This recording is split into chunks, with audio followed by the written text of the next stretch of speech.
It was supposed to be a routine day. Gym, groceries, protein shakes, then back home. No drama, no weirdness, just the comfort of routine. But that day didn't stay routine for long. I just finished a brutal leg day. Quads burning, shirt clinging to me with sweat, endorphins making everything a little hazy in a good way. I hit the local supermarket a few blocks from the gym.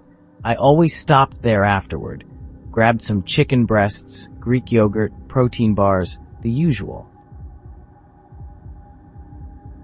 As I threw a few cartons of egg whites into my cart, I heard someone say, "You look like you train hard." I turned. A couple stood a few feet away, mid-30s maybe. The guy was average height, buzz-cut, muscular, but in a soft, swollen way. The woman had long, dark hair, pinned back loosely, and sharp features. She was striking, intense. Eyes too big for her face. Something in them reminded me of the way wild dogs look when they lock eyes with prey. "Yeah," I said, trying to be polite. "Just finished leg day." The guy smiled. "We were wondering what your routine was." "You've got great form," he said. The woman didn't say anything, just stared, not blinking. I glanced at her and offered a nod, trying to break the tension. Her gaze didn't soften, it intensified. Her eyes raked up and down my body. There was nothing sexy about it. It felt hungry, and not in the flirty way either. It felt dark. Unnerved, I mumbled something about protein timing and walked off. I didn't hear footsteps behind me, and when I turned around at the next aisle, they were gone. I even doubled back, half curious if they were still hovering somewhere near the protein powder aisle, but they'd vanished. I finished my shopping, got into the checkout line, paid, and walked out with my bags. The sun had already dipped below the strip mall, and the mostly empty parking lot was dark. And that's when I saw them. They were standing by my car, leaning on it, actually, like they belonged there. The guy on the driver's side, arms crossed. The woman stood on the passenger side, one leg cocked, hands behind her back. How the hell did they know which car was mine? I slowed, scanning the lot. No security around, no people nearby. I approached cautiously. The man stepped forward. "She really liked you," he said calmly. "She's shy sometimes, but when she feels a connection, she knows it." The woman tilted her head like a bird. Her lips parted slightly, and I watched her step close, too close, and reach out. Her fingers grazed my gym shorts, slowly running down my thigh like she was petting something. Her nails were sharp. I flinched away. "I have a girlfriend," I said quickly, voice tight. It was a lie, but I didn't care. The woman stopped moving. Her hand froze midair. Her face changed, twisted in on itself, contorting it into something monstrous without actually changing. That was the weird part. It wasn't like her features morphed. It was the expression, the intensity, and the sound that came next. She began to wail, loud, like a wounded animal or someone watching their spouse die in front of them. People turned from the other side of the lot. A few stared, unsure whether to intervene. The man stepped closer to me, calmly. "You're a real asshole, you know that?" he said. I didn't answer. My hands were shaking as I fumbled with the keys. I dropped them once before grabbing them again and finally stabbing the fob to unlock the door. I opened it, half expecting the man to grab me, but he didn't. Still, he leaned in and said one more thing, low and almost sympathetic. "When you treat women like that, bad things happen." I slammed the door shut, started the engine, and backed out fast, almost hitting the curb. The woman was still crying, her face buried in her hands, her shoulders shaking violently. I didn't look back again. I never went back to that supermarket. I found another one, 2 neighborhoods over. Drove out of my way every time. I told myself it was no big deal. Just a weird couple with some boundary issues. But deep down, I knew it was something else. For days afterward, I kept replaying it in my mind. That scream, that look in her eyes, the casual way he threatened me. And how the hell did they know what car I drove? I hadn't mentioned anything. They must have followed me in the store. Maybe from the gym. Maybe before that. All I know is this. If I'd gone with them, if I'd played along, if I'd gotten in a car or followed them somewhere, I'm certain I wouldn't be here telling this story.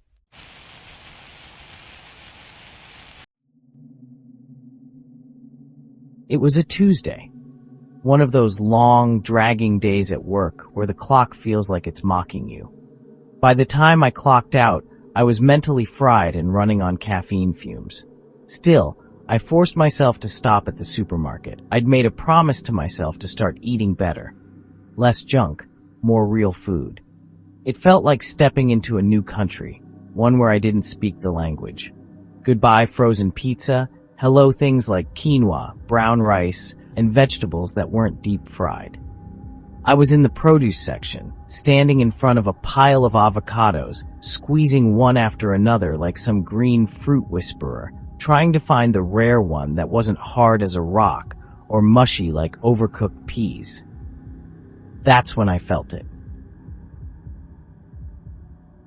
A tug on my pant leg. I looked down and saw a little girl. Couldn't have been older than 6. Messy brown hair in tangled clumps, pale face, large dark eyes.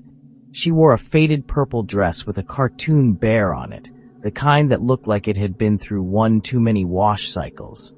"Hi," I said, instinctively, smiling a little. She didn't say a word, just stared at me. Her eyes, they weren't just quiet, they were hollow, empty in the way that made my stomach tighten, like she'd seen things no kid ever should. She looked straight through me, like I was a TV screen on low volume. "You okay?" I asked. Still nothing. Not a blink, not a twitch. Then, from behind me, a voice snapped. "Why are you talking to my daughter?" I turned. A woman was barreling toward me, wild-eyed and furious. She looked disheveled, hair sticking out at odd angles, jacket buttoned wrong, eyes glassy like she'd missed several nights of sleep.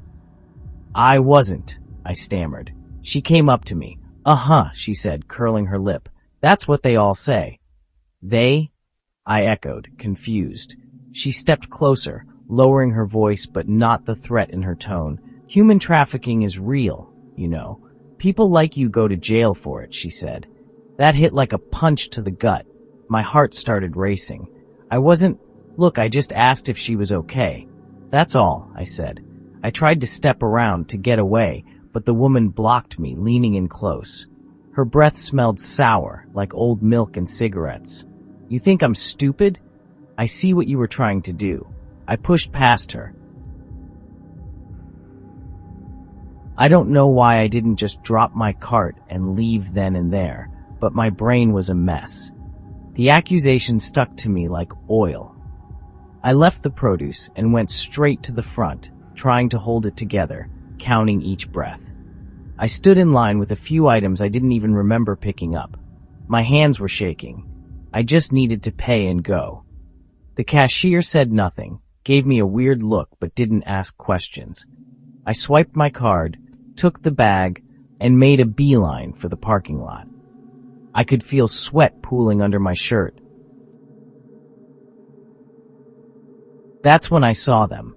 The woman and the little girl, standing at the far end of the lot near my car, just like they'd been waiting for me. The woman walked toward me slowly. The girl stood back, silent as before. "Listen," the woman said, her tone calmer now, almost friendly. "I've been thinking about it. I could forget what happened." "We don't have to involve the police," she said. I froze. She smiled, but there was no warmth in it. "Give me $100 and we walk away with no trouble," she said. "I don't have $100, I said, truthfully. Her eyes narrowed. "You got 20? I didn't answer. I felt the panic creeping back in, thick and choking. "I'll scream," she said. "I'll scream so loud people will come running.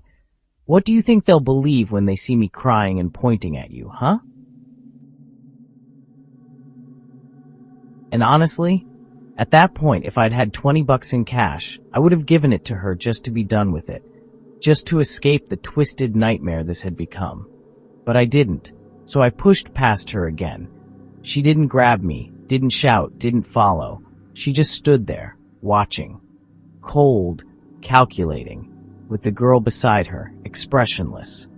Like a doll in a horror movie, the kind whose eyes you feel on you even when you look away. I drove home with my heart still pounding. Every car behind me felt like it might be them. Every red light felt like a trap. When I finally got inside, I locked the door, pulled the blinds shut, and sat on the edge of my bed, gripping my phone. The longer I sat there, the more one thought gnawed at me. That little girl. Something was wrong. I didn't know what game the woman was playing, but I couldn't shake the feeling that the girl was trapped in something far worse than a con. There was something broken in her stare, something that screamed without making a sound. I called the police. I told them what happened. I said I thought the girl might be in danger. I gave them the store address, the time, a description, the woman's face, her voice, everything I could remember. They said they'd look into it. I never heard back. Weeks passed, then months. I tried to forget, but I couldn't. I stopped going to that supermarket. Sometimes I'd see a kid in a purple dress and feel my stomach drop, only to realize it wasn't her. But some nights, I see her, the girl, in dreams. Sometimes standing at the foot of my bed, sometimes at the end of a grocery aisle that never ends. Always mute, always watching. Her eyes full of secrets too heavy for a child to carry, and I wonder if I should have done more.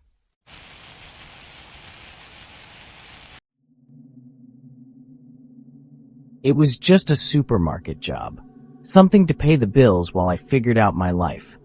I was 3 weeks in, still figuring out which keys did what on the register and how to fake a smile when a customer dumped 40 coupons on me.